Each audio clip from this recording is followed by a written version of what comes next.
Pag-usapan natin ngayon itong magandang article sa Daily Tribune, published January 1, 2025, written by Perseus Ichiminada. Ang title, very exciting. Title is Group Pushes to Revive U.S. Statehood Movement for Mindanao and Sulu. Allah, hihiwalay ang Mindanao and Sulu. Hindi lang basta hihiwalay sa Pilipinas, gusto pang magpasakop, maging protectorate ng US. Okay, so medyo exciting ito. Basahin ko, proponents of Cagayan de Oro City, yan ang sumulat.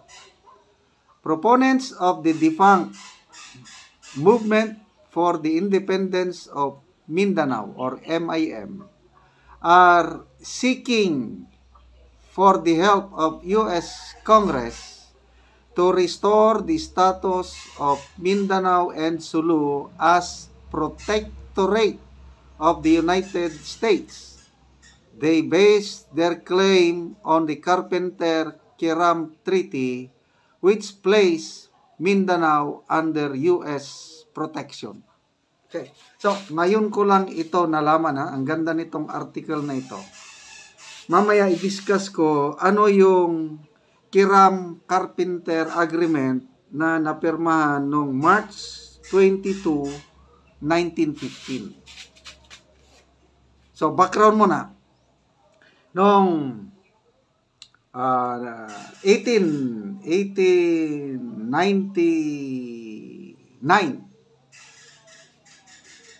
ang US at ang Spain nagpirmahan ng tinatawag na Treaty of Paris.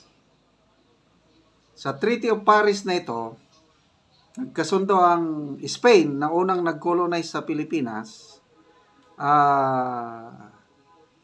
Ang Pilipinas mapunta na lang sa US, maging colony ng US, basta magbayad ng US ng nakalimutan ko kung ilang $1 million. Basta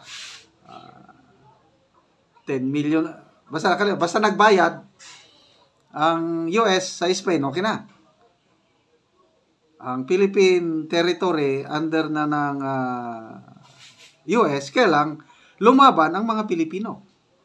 Kaya nagkaroon ng Filipino-American War. Panahon ni General Emilio Aguinaldo, hanggang natalo yung pwersa ni Aguinaldo, kaya na-stop yung Filipino-American War. But that was only in Luzon and Visayas. Iba sa Mindanao. Lumaban din ang taga Mindanao kasi sa Mindanao noon maraming sultanates. May sultanate ng Sulu, may sultanate ng Palawan, different sultanates, lumaban sila. Okay, sa pakikipaglaban, kasi fighter itong mga kapatid nating mga taga Mindanao, itong Moro o Muslim, fighter. Hanggang na-realize ng US government na hindi kaya through military force alone na isubdu ang mga kapatirang Moro or Muslim sa Mindanao. Kaya ang nangyari noong 2015, ang US government sa Pilipinas nag-create ng another department. Department of Mindanao and Sulu. Noong 1915. Okay, 1915 pa. Ang governor ng Department of Mindanao and Sulu, si Governor Frank W. Carpenter. So, iba ang governor sa Manila, ibang governor, Manila, meaning Luzon, Visayas, iba ang governor sa Mindanao. Kaya ang legal expert, ang opinion nila is separate ang Mindanao noon sa itong Philippine territory, itong Luzon, Visayas, separate yun. Separate ang ano. Kasi may sariling governor ang Mindanao and Sulu. Ito nga si Frank W. Carpenter. Nag-usap ngayon, mapayapang pag-uusap para huminto na yung pakikipaglaban ng mga Moro people dito sa Mindanao. Si Sultan Jamalul Kiram II. Siya yung Sultanate of Sulu.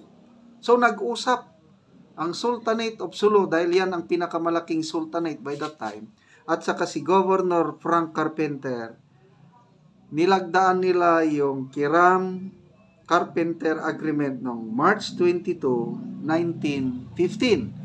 Ano ang nakapaloob sa Kiram-Carpenter Agreement? Number 1, the U.S. government recognized the Sultan of Sulu's authority in matters related to his ecclesiastical power. Number 2, U.S. government solemnly committed to placing the Sultanate of Sulu under its protectorate and flag.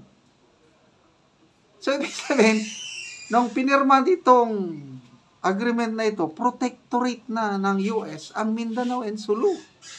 Number 3, the U.S. government assured the Sultanate of Sulu full protection in the event of future disputes with foreign authority. So, yan. So, ang nangyari daw, noong 1935, nung na-establish na yung Philippine Commonwealth, ang Mindanao and Sulu was illegally annexed, isinama sa Philippine Commonwealth. Illegal. Itong Kiram and Carpenter Agreement, it was never abrogated. Walang batas sa US na nagpawalang bisa sa Kiram-Carpenter Agreement. Kaya ito ngayon, itong mga proponents, dati kasi may Mindanao Independence Movement na, panahon pa ng Marcos. Kaya lang, medyo naglaylo. Ngayon, nire-revive na nila. Itong mga leaders, ngayon, hindi pa masyadong nagpakakilala. Kaya lang, nag-open up na sa media, kaya na i-publish dito sa Daily Tribune. So, anong masasabi nyo? Bakit itong mga leaders, I believe, karamihan dito, mga Filipino Muslim leaders. Kasi, baka nga lang, tingin ko lang, baka nakikita nila ang nangyayari sa ating gobyerno ngayon. Ano naman, yung corruption sa gobyerno. Napapabayaan ng Mindanao. Sa survey ng Pulse Asia ata yun, only 1 of 10 Filipinos ang sumusuporta o nagtitiwala sa Marcos administration. Survey yan. So, 9 Filipinos in Mindanao walang tiwala sa Marcos administration. Ganon po kalakas ngayon ang pagkadismayado ng taga Mindanao sa Marcos administration. So ito ba kasi nasimulan na noong 1980s, hindi nag-prosper. Ngayon, nire-revive nila. Nagpapatulong itong leaders ng Mindanao Independence Movement sa US Congress para maibalik sila na maging protectorate ng US. So, ano sa masasabi nyo? To me, medyo suntok sa buwan ito. Baka malayong mangyari. Sa tingin ko But then, baka maraming matutuwa. Kasi nga, maraming gustong sa nangyayari kasi hindi na maganda ang pamamalakad sa gobyerno is mas maganda ba magpa-under na lang tayo sa US. Kasi kung, example, mga nakatira sa Mindanao, mag-prosper ito, maging protectorate. ng US ang Mindanao Insulo, para kang Puerto Rico. Ang Puerto Rico, hindi siya state. Okay? I think Guam, hindi rin siya state. Protectorate lang. Kaya lang, wala na, hindi mo na kailangan ng US visa. In and out ka anytime, pasok, labas ka sa Amerika, basta yung lugar mo, protectorate ng US. So, yan siguro nakikita. Tingnan natin. Anong mangyari? I-comment nyo. Payag ba kayo ng Mindanao and Sulu maging protectorate ng US at aalis na lang dito sa Philippine? So, good luck sa mga leaders ng Mindanao Independence Movement.